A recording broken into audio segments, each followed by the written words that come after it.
Welcome to Soccer in 60, presented by the Empire Strykers.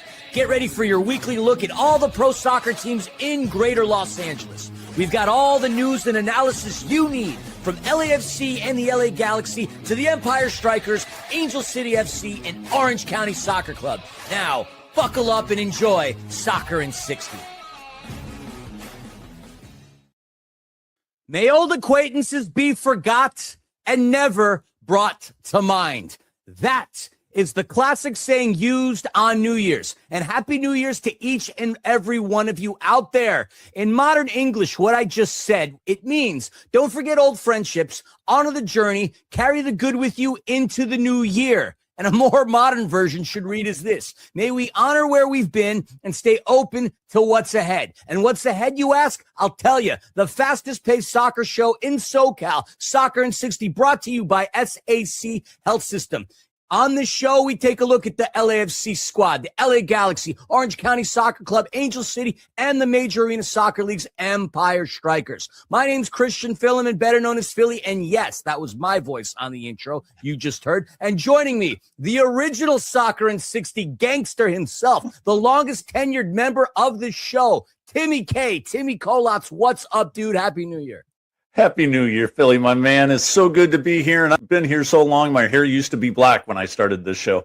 I'm going to recycle a joke I've used in the past. I've been around since Burger King was the prince. And look, on today's show, we've got a fun one for you. We get to rap with a few heads today. And what I mean by that is we engage in conversation with the LA Times' Kevin Baxter. He comes on to chat about Angel City FC, LAFC, and obviously the Galaxy. And then we bring in Empire Strykers and former MASL goalkeeper of the year, Claysson De Lima, to chat about the Strykers as they played the Milwaukee Wave on the road. And of course, we'll touch upon all the other usual suspects. But before we do, we need to hop aboard Omnitrans in partnership with the Empire Strykers. Experience the thrill of game day with Omnitrans. Be in the heart of the action at Toyota Arena and let Omnitrans take care of the ride. Simply download the Transit app to catch your bus and enjoy a stress-free trip to cheer on your Strykers. And make every moment count at the arena.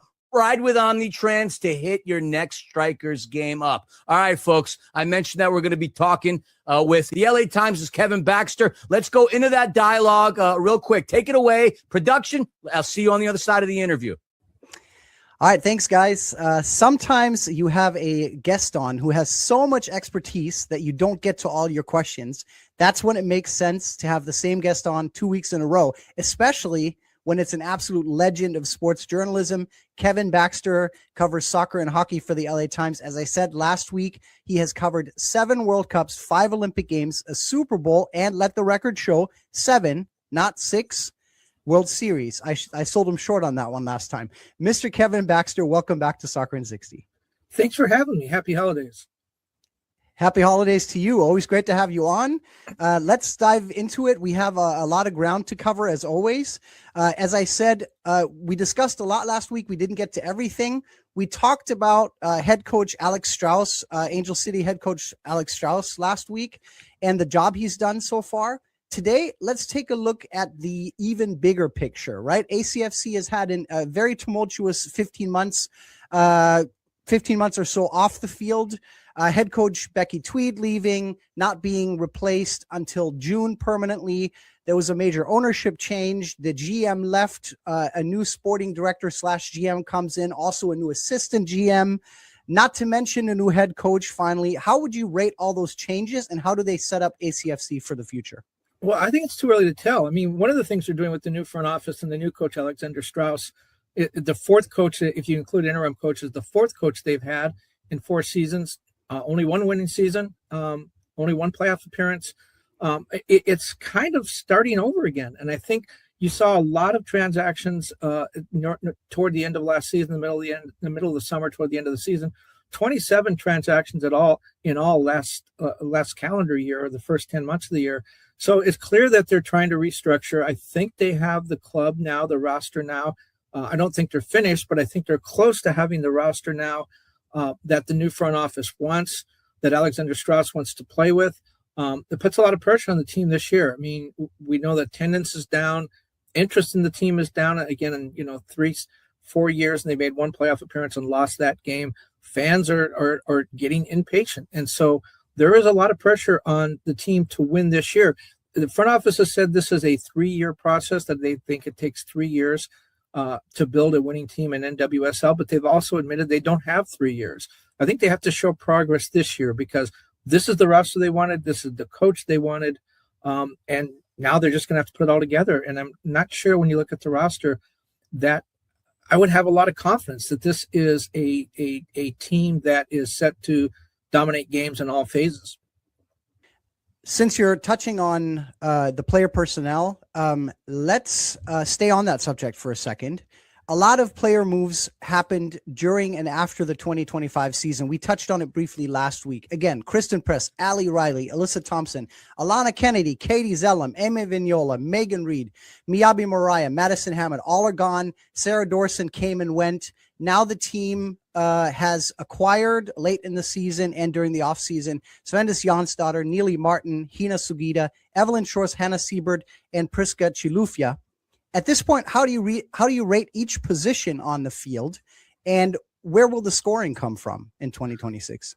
Well, I think it's really top heavy with strikers. I mean, they're stacked up front. You mentioned Sifula and Jonsdottir of Iceland. Claire Emsley will apparently be back after maternity leave. She won't start the season, but they're Scottish international national team captain, and we haven't even talked about Riley Kiernan, the leading scorer last year, Rookie of the Year candidate, Sydney Leroux, a World Cup champion. She's taking a break to focus on her mental health, but she's signed for next season. June Endo, who was also supposed to play it forward, I see her moving back to the midfield. The midfield, again, there's a lot of good players. You mentioned Sagita is going to be there. Niehaus from Brazil. It's inexperienced in the midfield, though. They have a 21-year-old Evelyn Shores, teenager Kennedy Fuller. So you look at the defense, which is not bad. Sarah Gordon will now be the team leader with Ali Riley and Christian Press gone. Savvy King is a good young player. She, remember, had the heart condition that cost her most of last season. She's expected to be back. I think they need more depth and more bite on the back line. They've lost Megan Reed, the veteran backliner, and Giselle Thompson, who will be back. She's more of a winger, really, than a stay-at-home defender. So I think they need to add on defense. I think they look pretty good in midfield, maybe a little bit more experience. They're stacked at forward. Maybe that'll give them a chance to make a transaction if they want, or again, move some of those more versatile players back into a midfield position. Goalkeeper, to me, is a big question as well. Angelina Anderson, she started last season in national team camp and was looked at as a possible national team player. Then she went out and had a career low 68% save percentage. She had a 1.3 goals against average. She's only 23, but I need to see more from her. But at 23, she has a chance to develop still. I think that's not the finished product. She'll fight Hannah Siebert for the starting role at goalkeeper in camp. But Hannah Siebert's a sort of a question mark too. She started her career in Norway, then had a 4-year break where she didn't play professionally. She did play 4 games for Angel City last year, played pretty well. I'm not so shy. I would consider the goalkeeper position a little bit unsettled at this point. I think Angelina Anderson probably the favorite, but again, we need to see some more from her if this team is going to be successful. Kevin, it's good to see you. Happy New Year. I'm normally used to seeing the back of your head via sitting behind you during the LAFC press conferences or up in the press box, but it's good to see you, my man. Sit in front of me anytime. Well, in front of you, if we were at LAFC in the press box, that would mean I'd be out the window. Okay, well. Okay, all right. So I'll take that as a backhand. That's fine too. That's fine too. All right, you kind of touched upon the next question I did want to ask, because yes, the goalkeeping scenario at Angel City has been interesting. Angelina did exactly that you said she did. Hannah Siebert came in, but had looked pretty solid in the vast majority of her performances, with the one weaker one. And obviously the back and forth between the two, like that, could be considered problematic, obviously hurting the confidence of somebody like Hannah Siebert. But ultimately, why do you think they did what they did with the goalkeeper situation? Well, they tried a number of different goalkeepers. It wasn't just the two. Those are the two they wound up with heading into camp this year. It's an interesting situation. I think Angelina Anderson is a very talented player, and again, very young, still learning. Obviously, she has some tools. She wouldn't have been called in the national team camp if people didn't see something there. Hannah Siebert, again, an older player. She's 30, but far less experience as far as playing in games and things. Far less experience than Angelina Anderson. So you kind of look at that as, is Hannah Siebert the one that's supposed to be the mentor that come in and sort of show Angelina Anderson the ropes? Or again, you talk about confidence. If at this point you sit Angelina Anderson and said, yeah, you were the starter last year, you were the person, you were the one that we were going to ride, and now we brought in this 30-year-old who has about a dozen games of professional experience, and we're going to make her the starter. What does that do to Angelina Anderson's confidence? So it's an interesting sort of a delicate situation. I think you have to look at Angelina Anderson and say, you're the starter, and Hannah Siebert's going to be the person that's going to help you out and work with you, daily in training and those kind of, even though she has less experience, she's an older, more mature player. Or do you just say, look, again, we have to win now, and we're not looking at developing Angelina Anderson as someone who's going to be our starting goalkeeper for 3 or 4 seasons. We're looking at winning right now, and this particular goalkeeper gives us the best chance. It's sort of an interesting situation. Interesting situation indeed. A lot of stuff to be yet unfolded over at Angel City, and that being the case, let's transition on over to the Galaxy. Now, before we look at the offseason and look ahead, I'd like to get your take on Greg Vanney. As a coach, he made the playoffs 7 times in 9 seasons. He's got 2 MLS Cups in his Supporters Shield. He's also a former MLS and CONCACAF Coach of the Year. How should we think of last season in terms of his legacy? Do we pretend it didn't happen? Is it an anomaly? Should he have lost his job at some point? What do you make of Vanney's performance last season? Well, I never wanted to call for someone to lose their job, because I feel like if I was smart enough to be the coach, I would be the coach. So I'm not going to be too critical. But I will say, and you can read into this whatever you want, name another first division league in the world where a coach gets off to a winless start through 16 games, no wins at all, and gets a 3-year contract extension. I mean, what does that say? That doesn't matter? The results don't matter? Hey, everybody, buy your tickets, come out, cheer for our team. But if we lose, it doesn't matter. We're going to give this guy more money. We're going to make him one of the wealthiest head coaches in MLS, and he hasn't won a game this year. So go figure. His time, and he was brought back from Toronto to the Galaxy. He was an original Galaxy player, was also a World Cup defender. So, a guy with a really good resume. And in Toronto, won the only treble in MLS history, came to the Galaxy, and the idea was he was going to restore the Galaxy culture and tradition. Well, he won 1 MLS Cup, made the playoffs another year, but he's also had 2 of the 3 worst seasons in Galaxy history as far as wins, losses, goals gave up, all that kind of stuff. Last year was they won 7 games. That's the lowest win total in Galaxy history. They tied the record for most losses. They were 1 goal away from most goals allowed. They didn't win a game on the road. By all extents and purposes, it was a terrible season. And Greg Vanney, has owned up to that. They have been a little bit busy in the offseason, and it's been interesting what they've done. Right now, so far, they've added a holding midfielder or center back, depending on where they want to play him. Another center back. They kicked the tires on a goalkeeper. So but their big need right now is a number 9, I think. And so you look at the way they may be building this team, and I think Greg Vanney has a new way that he wants to play. It looks like the Galaxy may try to go with 3 in the back, which is what Greg Vanney used for a while in Toronto. But it does seem as if the club is focused on defense as opposed to trying to fill that number 9 position. Although the offseason is not over, they have about another 2.5 weeks till training camp starts. Can you believe that training camp starts in about 2.5 weeks? They don't give us enough time to miss MLS. I mean, shortest offseason ever. Baseball being the longest, and I feel like I end up missing baseball after a while. It hasn't been the case with MLS, in particular now with CONCACAF and all that other stuff. That's neither here nor there. I'm glad you touched upon that subject about the European scenarios with coaches that begin winless, because it is a head-scratcher, I would have ventured to guess, for 90% of the world. But let's talk about player personnel now, Kevin. The Galaxy recently announced the signing of Justin Haak as a free agent, which obviously has a great, from a financial perspective, that's a good move. But tell me how you rate his performance within the Galaxy system. He's young but experienced in MLS, and obviously known for his versatility, reliability, and his tactical discipline. He can play as a holding midfielder. He can play in deeper roles. Like, how does he change the mathematics, the calculus for the club?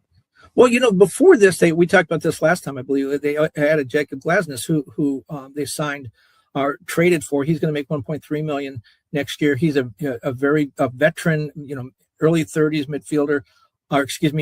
center back. The Galaxy went into the offseason with Zonka still there, Yoshida under contract.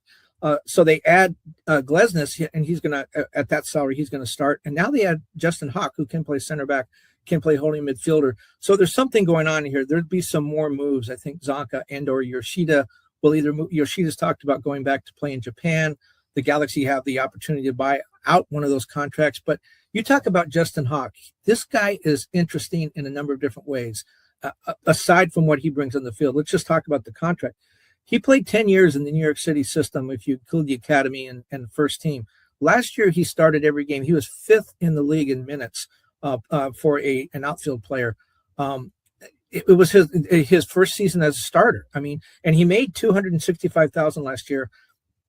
New York City wanted to sign him to a long-term deal, and the money was better than the Galaxy. So they were giving him more years and more money than the Galaxy.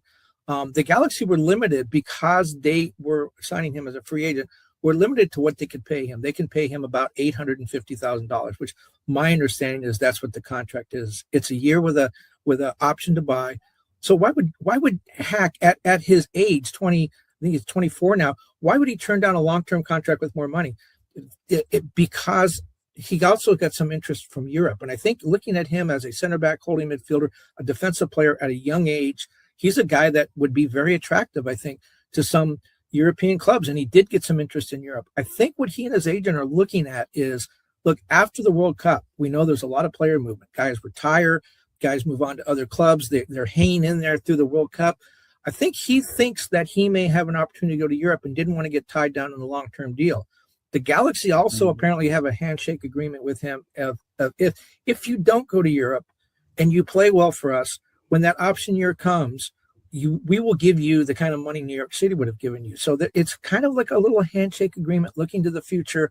Very interesting to see how that plays out. But what does it do for the Galaxy? Well, again, it gives them a versatile guy. Again, could play holding midfielder, could play at center back.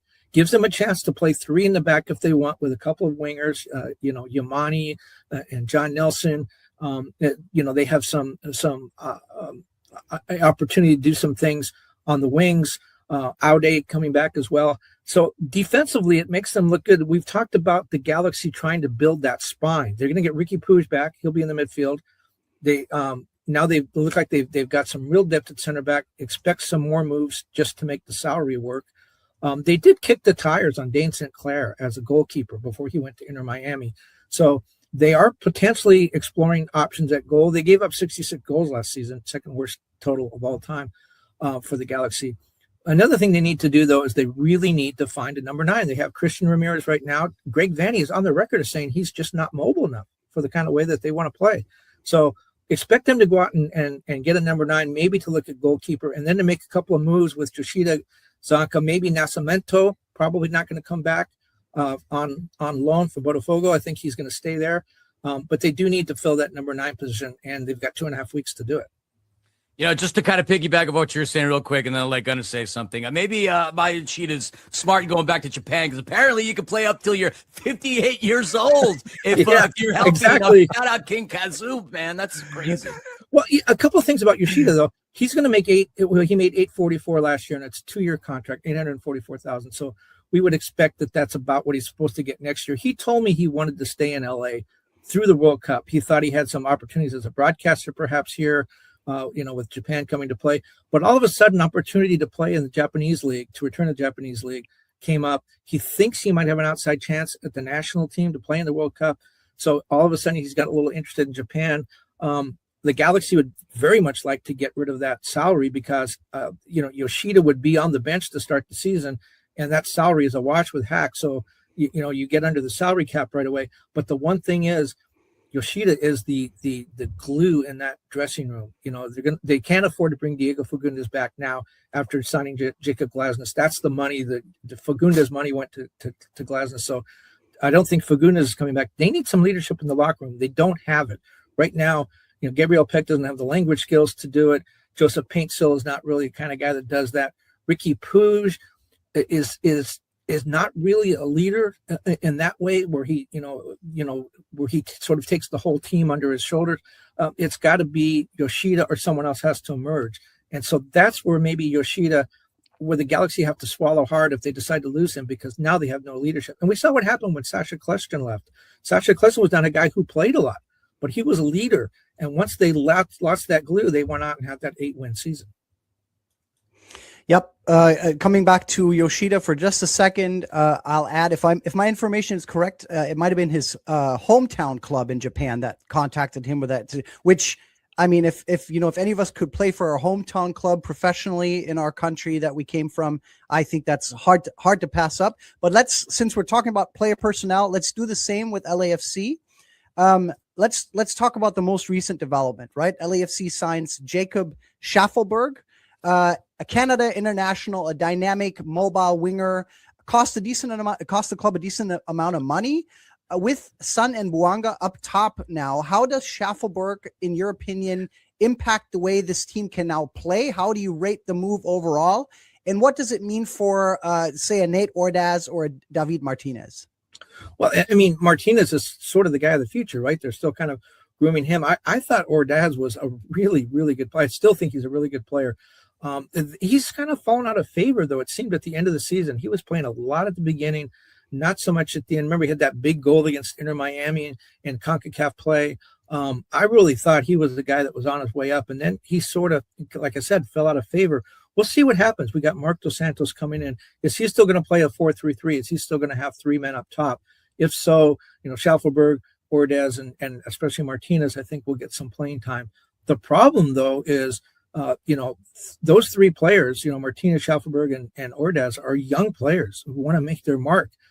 And they are going to have to sort of get out of the way and let Son and Bouanga cook, and do what they do. So there's only one ball. You can only play with one ball. And it's going to be hard, I think, for some of those young players to make the mark that they want to make. I think this is more than anything, probably a depth move. We're going to lose Bouanga. LAFC is going to lose Bouanga. They're going to lose Son, certainly, for the World Cup, and with all the games they're going to play in CONCACAF, MLS with that long break around the World Cup and then a compacted schedule on both ends, I think they're going to need some help up front. I don't know that we're going to see Bouanga play every game like he has the last few seasons. And certainly Son's going to need some time off around the Olympics. So to me, it looks like a depth move, but a really big pickup. And when you look at Ordaz and Martinez, I don't think Martinez is going anywhere. We'll see what Dos Santos wants to do with Ordaz, but these guys become assets. A baseball general manager told me a long time ago that when you draft or sign a guy, that doesn't necessarily, he becomes an asset for you. And an asset can be used on the field to win games. An asset can be used to trade, to get to trade the guy and bring in somebody that you really need, or bring in money or whatever. So they do have, in my mind, 5 guys who can start it forward. Do they need 5 guys who can start it forward, or does one of them then become an asset where they trade him and maybe get a defender or somebody else they need? Yep. Since we're already looking ahead, let's talk about 2026, right? LAFC, we talked about last week having re-signed Lloris. We haven't talked about it, but they've re-signed Chouanier in the midfield. Now Schaffelburg comes in. Given the club obviously also features the most dynamic and explosive attacking duo in the league in Bouanga and Son up top, do you currently see any urgent personnel needs? And if not, how would you maybe slightly tweak the current roster to put it in a position where it can lift an MLS Cup or maybe other trophies in 2026? Well, the midfield looks pretty good. Tillman and Delgado, especially. Delgado is kind of the guy that makes that offense go. In talking with both the Galaxy and LAFC, who face similar problems with the schedule, and talking to John Thorrington, I think the focus is going to be on depth. The back line, if you look at the starters, looks pretty good. Maybe add another guy, a depth piece, because you can't play, when you have 3 games a week, you can't play every game. And the back line is a little bit old, Holland's head's, in early 30s. Segura's got some miles on him. They do have some young players too, but again, I think adding a little bit of some depth pieces, but looking at the style of play that Marc Dos Santos is going to want to play. What you don't want to do is bring in the depth piece, and then when that particular person starts, you have to change the way you play, because then the other 9 players, the other 9 outfield players have to do something different that maybe they're not comfortable with. I do like the signing of Urice. I've heard a lot of criticism about that. Yes, he's old, but remember, he didn't play for like 2.5 years or 2 years at Tottenham rather. So he's got, he may be a little bit fresher than someone at his age. He's played really well in MLS. I mean, I don't see what the problem is. I think you get a guy who's the all-time World Cup leader in starts, and I think victories as well. That's a pretty good guy to have on your team and in your locker room. And I think he's become a leader. And so I thought that signing was pretty good. Obviously, it's going to take a bigger hit. We don't know what he's going to make yet, but he came in making $350,000 his first 2 seasons. That was like 26th or 27th in MLS for goalkeepers, a guy with his pedigree. So I hope that he got a raise, to reward him for that. When you look at the roster, though, right now, there's no one behind him. So Urice may be the one guy who's going to play every game. Couldn't agree with you more on Lloris. Agree on Delgado. Tillman, on the other hand, it's a debate that we could have, but not a debate that we're going to sustain right now because, well, we're out of time, and I got myself a beautiful Bloody Mary waiting for me to bring in 2026. Well, I've got Empire Strykers coming on. Kevin, if you want to come over, we can knock back a couple of shots of tequila, whatever it is. I will remember that you wanted me to jump out the window, though, so I will have to remember. Well, no, I didn't want you to necessarily jump, just kind of hover. Yeah, well, maybe people out there that would enjoy that, but I know you wouldn't let me fall, Kevin. I know you couldn't have that on your conscience one way or another. But anyway, appreciate your time. Happy New Year, and yeah, we'll see you. We'll see you soon. Happy New Year to everybody. Thank you so much, Kevin. Happy New Year. All right, dynamic interview that we had with Kevin Baxter. The man knows his stuff, Tim. There's no question about it. But look, there's a couple things I could say I disagreed with him. He talks about LAFC's midfield and how he feels that Marky Delgado's solid. Timothy Tillman, to me, is one aspect that I don't necessarily agree with. Look, Timothy Tillman played well enough to get a call up to the United States men's national team. That kind of made me scratch my head. While he may be good defensively and he's been solid at setting up his teammates offensively, what Timothy Tillman has lacked that LAFC needs with the kind of offense they run is the ability to be a threat offensively. Anytime he gets a look on target, Timothy Tillman is not a scary presence when he has his feet on the ball and tries to take a shot on goal. I hate to say it. He's got Star Wars Stormtrooper shooting position, never on target. Yeah, I'm right there with you on this one, Philly. One of the things that Tillman does not have, he's great, like you said, at setting people up. He's solid defensively, but he does not have that booming power shot from 18, 22 yards out to put it on frame and make the goalkeeper look silly because he didn't get to it in time. It's just not there. No, it's not. I mean, to quote the great late Bob Uecker in the movie Major League, anytime he fires one, the only thing I think of in my head is I hear Ueck's voice just a bit outside. Yeah, no kidding. Like all the way up upper row where Uncle Franz hides the good schnapps on non-game days. But you mentioned the term keeper. Another thing I wanted to bring up, he talked about Angel City's goalkeeping story. And look, we might be a little biased here because we had Hannah Siebert on the show, and I got to call a game with her at UC Riverside with her as my analyst. He mentioned like the difference between the two, Anderson and Siebert. He mentioned that Siebert, not enough experience, but I beg to differ. She played in Europe. She played Champions League. She has far more experience than Angelina does. The one thing he touched upon was the confidence factor. Now, obviously, we had a managerial change. Alexander Strauss comes in the second part of the season to take over, whereas the powers that be were doing things one way. Mm-hmm. But you've got a young keeper in the likes of Anderson, right? And then you bring on a veteran keeper like a Siebert who's from this area, starred at Pepperdine, is a Hall of Famer at Pepperdine.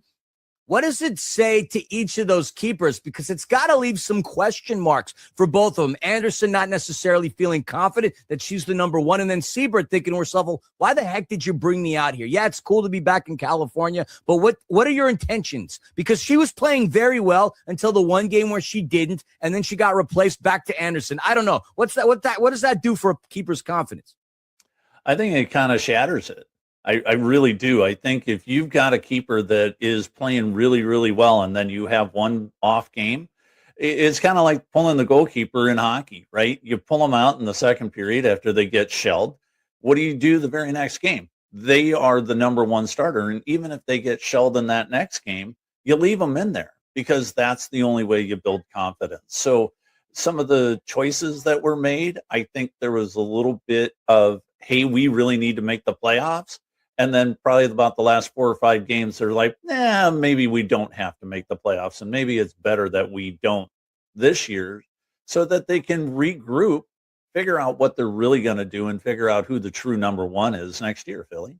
I think with the full preseason training camp, a lot of those answers are a lot of the questions are going to be answered. Who's actually going to win it? You know, if Anderson solidifies herself as a starter, then at least that sets the tone for the rest of the season. And if Seabird beats her out, all that's going to do is motivate Anderson to go out there and get back on there. I mean, because she played well enough to get a national team call up in addition. So it's just one of those stories that you have to kind of keep your eye on. That's the unfolding drama. Plenty of interesting drama happening at Angel City. And it's not just ACFC that's had an issue with their goalkeeper. I think the only team in Los Angeles that's really had their solidification is LAFC with Hugo Lloris. But the LA Galaxy have had their struggles too. Obviously, you know, with John McCarthy being a goalkeeper, an MVP in the MLS finals, finally getting some legitimate starts the year after LAFC.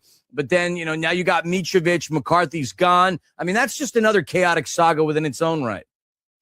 Yeah, and I think the way the Galaxy handled that was just an utter disaster. If you knew that McCarthy was not going to be your number one goalkeeper and you're going to put Mitrovic in, you sell him in the offseason when he's at his peak value, and you go get a striker because you lose a guy like Dejan Joveljic, right? He goes off and scores another 20 goals for guys in the Midwest, and you don't replace that guy, and you don't get rid of McCarthy until mid-season, and you get a third of what you could have gotten for him. And so when you have something like that happen, I think it screws up the entire goalkeeper room for the rest of the season. And while Mitrovic was the out-and-out number one, I think his confidence was broken as well because they weren't playing very well, at least at the very start of the season. And they had a very good back half. You know, they were above 500. But the reality is they could have been a better team had they cleared up that goalkeeper room early in that season or preseason.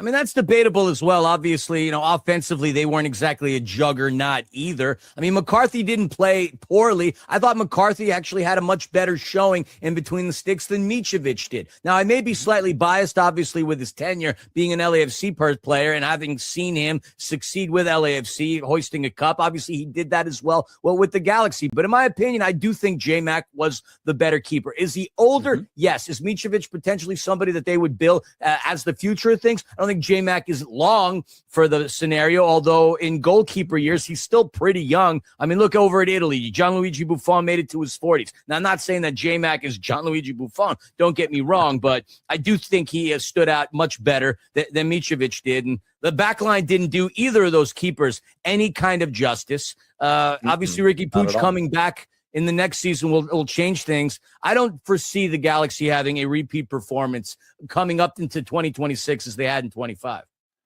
No, and I'm with you there. You know, they played much better towards that last half, and with Puig coming back, and they're going to make the playoffs in 2026. I don't have any doubt of that. They'll be top 6, in my opinion.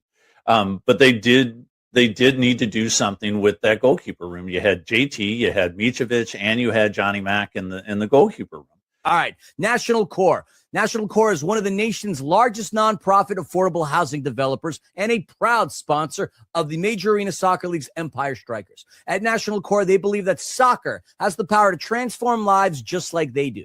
They believe in building strong communities on and off the field. To learn more about National Core and their mission, head on over to nationalcore.org. Season tickets, by the way, folks, speaking of the Empire Strykers, are available at theempirestrykers.com. Strikers with a Y, season and individual. Now, that being said, we get to wrap with another individual, Empire Strykers goalkeeper Claysson De Lima, who is gracious and kind enough with his time to hang out with you and I, and you got to be gracious to hang out with you or I, Timmy. We're not that cool. We're not that cool at all. And there's probably some listeners out there nodding their head right now. No, they're not that cool. All right, let's go right to that interview with Claysson De Lima. We're now joined by a man who has finally moved off the injury list this week by the Empire Strykers and seems set to log his first minutes in net this season. After leading the club to a 2021 MASL Final Series and winning Goalkeeper of the Year in the process, he missed 23-24 due to visa issues, but returned to the squad last season and bagged 4 assists as a goalkeeper. It's so awesome to finally have with us the Empire's Brazilian fan favorite, Claysson De Lima. Claysson, thank you so much for coming on. Thank you, Philly. Appreciate it. Thank you guys for having me. It's a pleasure to be here. Like it only I said, took us, 5-6 years to finally get you on, Claysson? How long has you it been? know, come on, you gotta give me a break because English it's hard. It's hard to feel comfortable doing interview, but finally I'm getting there. You know me for like a few years already, so before it was my English it wasn't there, but now whenever you guys wanted to have me here, I'm more than comfortable, and I'll be available for you guys to having me here. It's a pleasure. All right, be careful what you wish for, because I may just have to pull on you on a multitude of occasions. And to your English, yes, it's improved dramatically. Dare I say you speak it better than people who have grown up here. I really mean that. It's come a long way. Thank you. I appreciate that. Thank you. I worked hard for that. I really worked hard for that. Again, you're finally off the injured reserve list after dealing with, I believe, a knee injury for the first month of the season. First of all, congratulations. Let me ask you, how did the recovery go, and how are you feeling now? The recovery went pretty well. Was a MECL second grade injury. Was the second week of preseason, so the doctor told me 4 weeks to get cleared to at least start training with ball, and it was exactly what happened. This last Monday I got cleared to start training. Unfortunately, this week, it's a holiday week, so we only got to train Monday and Tuesday, and then we traveled to Milwaukee. But yeah, finally can't wait to see the field. It was unfortunately injury, but thank God it wasn't nothing serious, just a second grade, no injury, no surgery needed. So the rehab went pretty well. They took care of everything, and finally ready to be on the field. Yeah, that's great, Claysson. Hey, one advantage for us with you not having traveled to Milwaukee is that you were able to watch the game and the entire field from the outside. What's your analysis of the match and why it wasn't quite enough at the end? Yeah, man, playing Milwaukee, obviously it's never easy. We knew it was going to be a tough game, and once again, we started off pretty well, and then we conceded those 3 goals that I think was preventable, but we couldn't find the right spot to attack, and I think the guys brought the effort to it, but now it's come back tomorrow and train on Friday because we have a big game against San Diego coming up, and try to clear off the attacking part, because I feel like conceding 3 goals indoor, it's a good job by the defense. You just gotta clear off the things on the attack, and I'm pretty sure you're gonna be successful moving forward. Yeah, and with that, it has been a tough start to the season overall for the Strikers. What's been the most challenging thing for the team this season? Well, I think we got especially in the moments that we down by 1-2 goals, you gotta play what we see a little bit more, maybe a forward pass, and try to feed the target a little bit more, maybe, and keep it believe. It's indoor.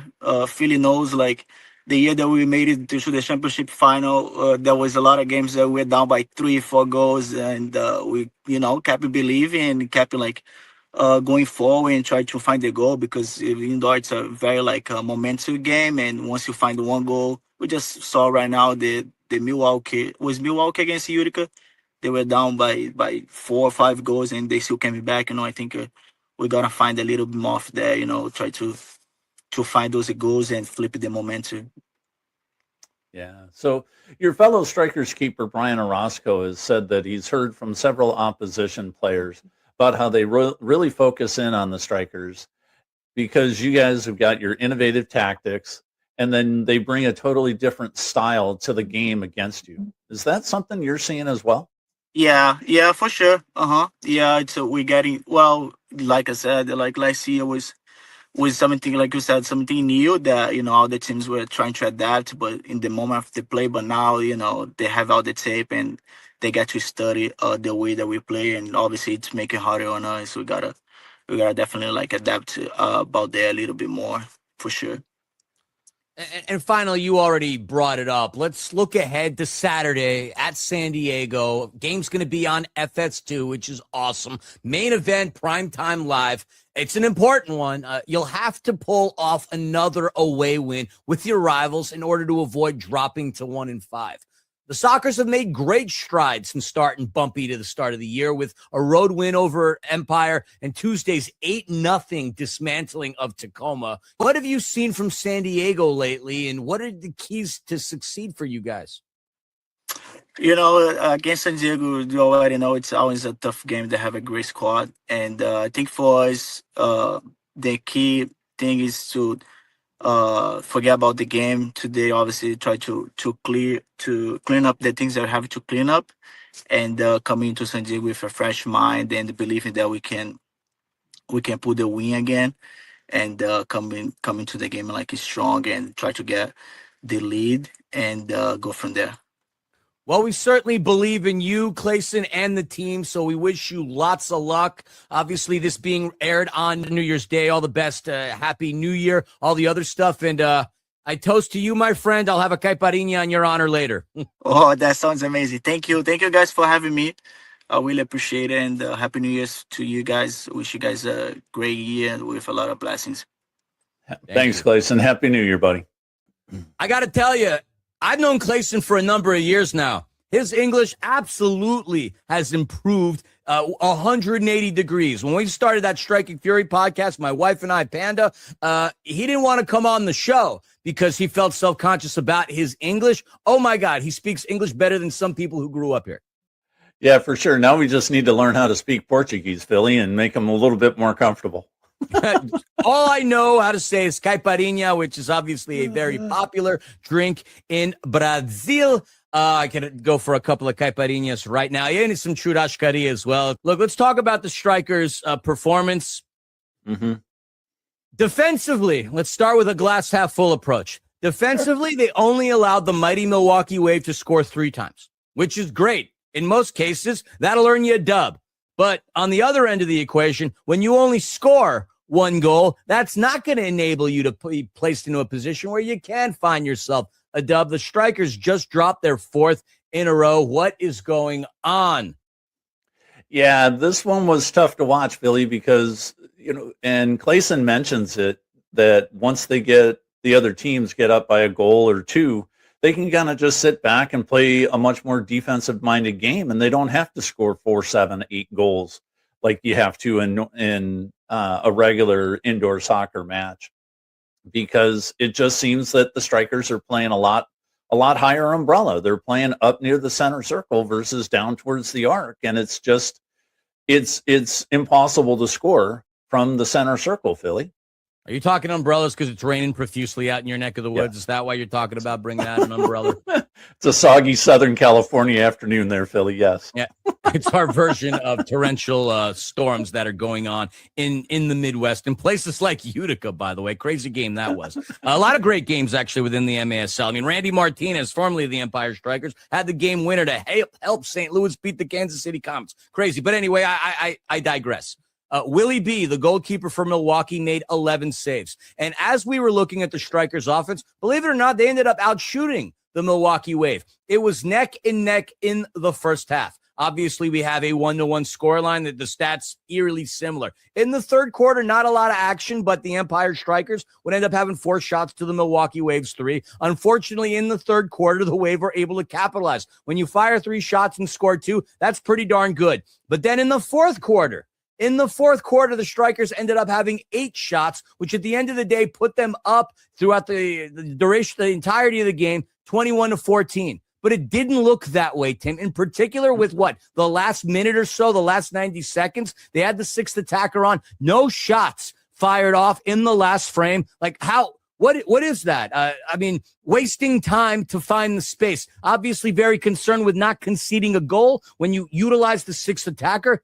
But come on, at that point, 90 seconds, the game's done. Fire at will, for Christ's sakes. Yeah, absolutely. Fire it off the boards, shoot it off the glass. Now, there was a little bit of bad luck. The Strikers did hit the inside of the post early in the match. But the reality is, you just said it, 90 seconds and not a shot on goal. You can't have that. You got to be doing something. You got to crash the net, chip the ball in, put 5 guys in the box and have one guy. You're down by 2 goals. Who cares you lose by 2 or lose by 5? You got to put the ball on frame and get it into the net somehow, some way, Philly. On a couple of occasions, Milwaukee's broadcasters, Wayne and Kramer, I love those guys, by the way. Great. Yeah, dudes. they're great. I Unbelievable. Kramer all the time. But they had mentioned the Strikers holding possession and being patient, much to their detriment. And when you hear that once, you could scratch your head and go, all right. But then when you hear it a couple of times, it obviously becomes a narrative because they're calling the game. They're seeing exactly what you and I are seeing and thinking exactly the way you and I are thinking, but actually going out on the air and saying it. Mm-hmm. Yeah, for sure. And that's what I really like about that announcing team is they were calling a spade a spade. It was great. They just sat there and they said, hey, they've got possession. They sit on it for 40%, 60-40% of the game with the ball, but they don't do anything with it. And now that there's a bunch of tape on the Strikers, have these other teams really figured out what they're doing? That they always going to push the ball down to the right-hand boards and they're going to have Orozco put it in across the net or on frame. What does Obasi need to do, Philly, do you think, just in general terms, to break what everybody else has figured out about the Strikers? Well, listen, I don't know. I mean, the first thing would be there was no Marco Fabian. Now, Marco Fabian, obviously a key contributor to the Strikers' offense last year and the year before. Marco Fabian, a goal-scoring machine, and his ability to pass the ball. And when he's on the field, he obviously unlocks Justin Stinson. Was it a mistake to not bring Marco? Was it smarter just to save him for the game against San Diego? Obviously, he's older. We don't see in practice what Obasi sees. Not sure what the recovery time is for Marco, but you'd think that with a game on December 31st, now between this, a travel day, and January 3rd, that Marco would have had plenty of time to recover. Again, coach's decision, I'm not questioning it, but was it a mistake leaving him beside against a team as talented as Milwaukee? I think in a race to the finish with only 24 games this season, I think if everybody is available, everybody's available, and you got to play everybody. You put your best team on the field at the time. If that means that he plays at 80% versus a San Diego, fine. You got to do it. You ship them out to Milwaukee. You have them play. They put them on the plane home, and they get their rest. I think it's a total mistake not to bring your best players to every game. They're professionals. You mentioned it. He's a little bit of an older player, but one of the reasons why they signed him is he's a goal-scoring machine, and he does unlock Stinson, like you said, Philly.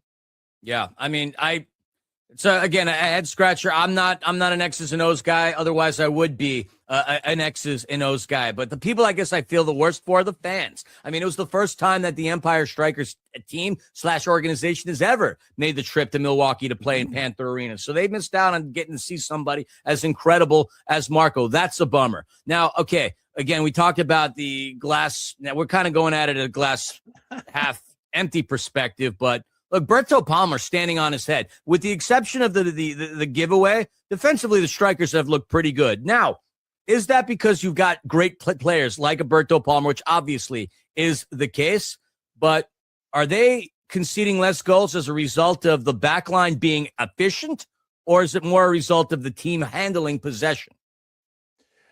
I think it's because the defense is efficient. I think it's better that they're that way. They understand how to keep the ball out of the net. And you got a guy like Berto, who was just on the show recently, playing on it, like you said, standing on his head. He's playing really, really well at the highest level he's ever played at. Already 2-time defensive player of the week, and the season's 5 weeks old. So I think it's one of those things where not having conceding goals should lead to breakouts and should lead to scoring goals. But the Strikers just aren't doing that. The keeper today played on his head. You mentioned it. He had 8 saves in the 11. fourth quarter alone. Oh, yeah. Yeah. Well, yeah. Yeah, he played incredible. But the reality is you've got to have better shots on frame. If the guy's getting 8 shots, there were a couple that he, jumped and made leaping saves. I think at least 5 of them were direct shots on target. And yes, they're a save, but they're easy saves, as they like to say, Philly. What I loved, speaking of Willie B, the goalkeeper of Milwaukee, at the end of the game, and you'd have to go back to watch it. It wasn't anything the broadcasters mentioned or anything that you see on the stat reel. At the end of the game, Walter Diaz of the Empire Strykers gets tackled hard, and he goes down mid-turf. The player that actually went towards him to make sure he was okay and helped him up was Willie B, William Bonaheny. I noticed several Strikers players go by Walter Diaz, pat him on the back, check on him, but it was the opposition's goalkeeper that went and did that. So shout out to Willie B for doing that, and he got Diaz back up on his toes. But, it's I don't know. You see that, right, from the perspective of Strikers? Not trying to instill any kind of controversy, but why is the opposition's goalkeeper, who is nowhere near midfield at that point, helping up one of our players? Yeah, it's kind of a head scratcher for me too, Philly. You mentioned it pre-show about that, and it's interesting. Is it because the Strikers aren't having any fun because they've lost 4 straight games? I think what should have happened is like 5 striker dudes should have run over and helped them up, because that's how you start having fun, because you start playing as a team. I don't think they don't play as a team, but you just start seeing stuff like that. It's a 4-game losing streak. You start to look at all the other variables, not just the performance on the field, just the body language of the players around. I would say if you go back and watch that game, take note of that. Not to say that that's anything, but I don't know. But that being said, if you want to take in the old Ted Lasso ideology, and if you're watching, I got my Ted Lasso Funko Pop right here. Believe, and at the same time, be a goldfish. And that's exactly what the Strikers are going to have to do. Get on the plane. Sucks that New Year's Day is going to be spent traveling back to the Inland Empire. But then after that, they got to train and get ready, because they welcome in the San Diego Sockers, a team that they beat on the road. First time San Diego's ever lost at home in their new arena. And it was the Empire Strykers. But since then, they got back, started to play at a much higher and cagier level, and they skunked the Tacoma Stars, a team that was undefeated up to that point. Boris Pardo getting his first shutout, incredible. Seba Mendez and formerly of the Ontario Fury, Charlie Golazo, took care of business. But, oh my gosh, when people thought that things were sour in Oceanside, when you skunk a team in indoor soccer, that's no easy feat. No, and the Strikers skunked the team last season. To skunk a team in indoor, like you say, is a almost mythical feat, because it just doesn't happen. But you mentioned it, Charlie Golazo is just playing out of his head. Mendez is playing great. Mendez and Charlie had 3 goals and 4 points respectively. So now they're going to be looking at this and how to stop those guys this coming weekend, Saturday night, down in Oceanside. Yeah, and look, San Diego's also without a bunch of players. Like Chris Toth's going to be out a couple of weeks, as per the broadcast, broken finger. They don't have Leo de Oliveira, who absolutely killed the Empire in the home game at Toyota Arena a couple of weeks ago. Juan Salazar hasn't been there. I mean, they've obviously Pee-wee is gone for the rest of the season with the Achilles. They're still playing with so many talented players. I mean, there's a deep all-star roster, but the Strikers can manage to get the dub. That'll be massive. And that's going to be the first time our sport is showcased on FS2. The MASL, in the month of January, has got 6 broadcasts on the Fox network, 1 on FS2, the other 5 on Fox Soccer Plus. Yours truly will be on the call on January the 8th and the 22nd. You beat San Diego at San Diego again. I would say a lot of these mishaps can be forgotten. Yeah, winning cures a lot of ills, right, Philly? And so if they can come out, do a very good showing, again, this is going to be a nationwide broadcast, so everybody in the world can go see this thing on FS2. And I think if they come out, make a good showing and beat San Diego in Oceanside again, I think it'll jumpstart their season.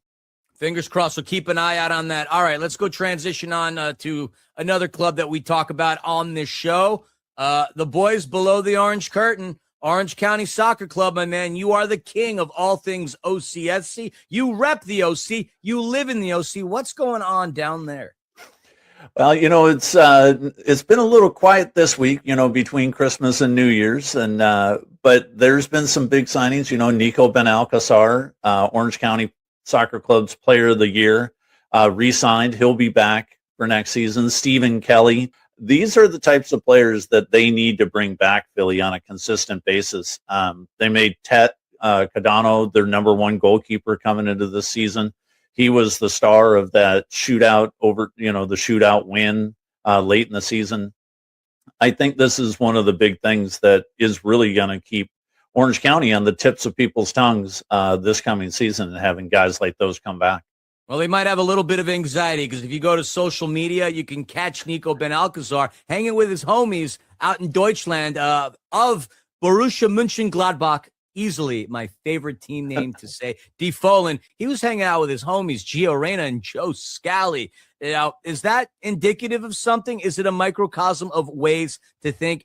Does Nico Benalcazar, outgrow his role in Orange County? Should he be playing at a higher level? Maybe is he good enough to play in the Zweite Bundesliga or at the bottom level of the Bundesliga? I don't know. How long would you say he's in for USL? Because I think he's a talented kid that probably could do well for himself somewhere and playing on a higher platform.